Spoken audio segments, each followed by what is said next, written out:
ওমানের ভিসা খুলে গেছে এই ধরনের পোস্ট বিভিন্ন গ্রুপে দেখতে পারতেছি। কমের পক্ষে 10টা স্ক্রিনশট আপনাকে দিতে পারবো। এই ধরনের পোস্টের মধ্য দিয়ে দালালরা কাস্টমার নিচ্ছে। ওমানের ভিসা খুলে যাবে এরকম বলে বলে অ্যাডভান্স টাকা নিচ্ছে। এটা কোনো প্রবলেম না। প্রবলেমটা কি? এই ধরনের পোস্টগুলো এই গ্রুপগুলোতে কিভাবে অ্যাপ্রুভ হয়?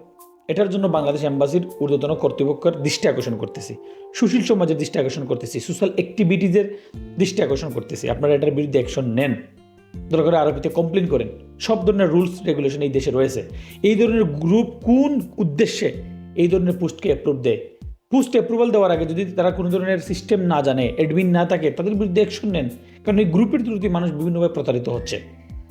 তো ওমানের ভিসা খুলে নাই, দয়া করে আল্লাহর ওয়াস্তে বাইরে আপনার প্রতারিত হবেন না, কাউকে অ্যাডভান্স টাকা দিবেন না। ওমানের ভিসা খুললে সবাই খবর পাবেন। Ministry of manpower, ministry of labour, ROP সব জায়গা থেকে এলানের মাধ্যমে, অ্যাডের মাধ্যমে, কথার মাধ্যমে জানিয়ে দেওয়া হবে। প্রুফের সাথে হেলুমান আপনাদেরকে জানিয়ে দিবে, বাংলাদেশ এম্বাসির তরফ থেকে জানিয়ে দেওয়া হবে।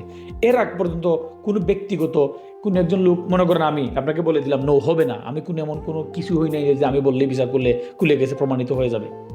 অথেন্টিক সঠিক মানুষ যারা এই ধরনের, যারা এটার সাথে অন্তর্ভুক্ত আছে, তারা বলার আগ পর্যন্ত বিশ্বাস করে কাউকে টাকা দিবেন না, প্রতারিত হবেন না। যদি দেন আপনারা আপনাকে খাবেন। ধন্যবাদ।